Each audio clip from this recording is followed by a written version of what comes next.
Dear students, आज हम एक नए कॉन्सेप्ट को एक्सप्लोर करते हैं, समझने की कोशिश करते हैं, जो हम बचपन से ही हम उसके बारे में सुनते आ रहे हैं, पर कभी हम सोचते नहीं हैं कि वो वैसा क्यों होता है।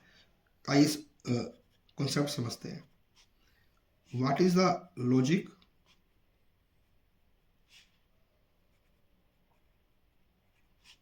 Behind the formula?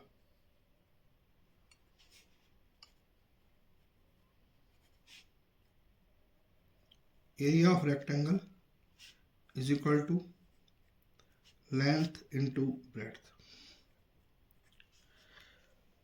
School time में मैं ये सोचता था कि किसी ने एरिया ऑफ रेक्टेंगल के लिए फार्मूला लेंथ इंटू ब्रेड्थ ही क्यों दिया, उसने किसी और तरीके से फार्मूला क्यों नहीं दिया। फिर बाद में जब मुझे इसका कॉन्सेप्ट क्लियर हुआ तब मैं समझ पाया कि इस फार्मूले को देने के पीछे लॉजिक क्या था।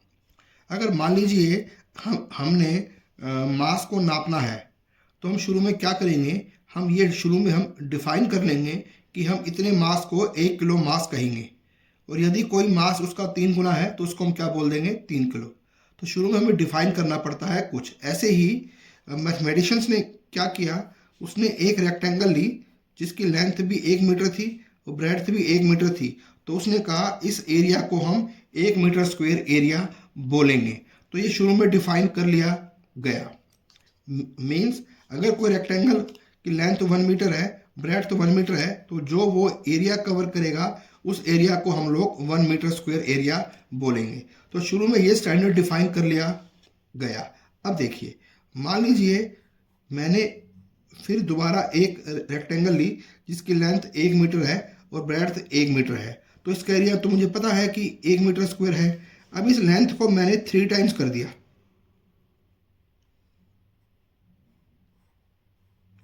तो ये जो एरिया था ये था 1 मीटर स्क्वायर। और आप देखेंगे कि अगर मैं लेंथ को 3 टाइम्स कर देता हूं तो ये जो पूरा एरिया है वो इसका 3 टाइम्स बन जाता है। अब मैं क्या करता हूं, मैं ब्रेड्थ को डबल कर देता हूं।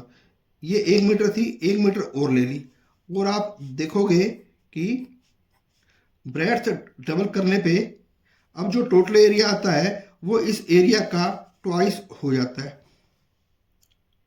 तो इस तरीके से ये एरिया हमारा जो है 6 मीटर स्क्वायर हो जाएगा। तो ये बेसिकली लेंथ है, ये बेसिकली ब्रेड्थ है।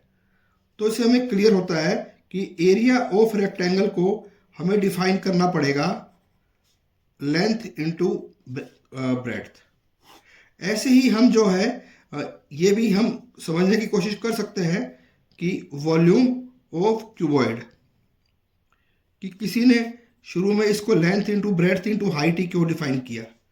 अब इस कॉन्सेप्ट का जो एक्सप्लोरेशन है आप खुद करेंगे, और कल हम इसके बारे में दोबारा बात करेंगे, कल इसी टाइम वीडियो अपडेट करके। Thank you.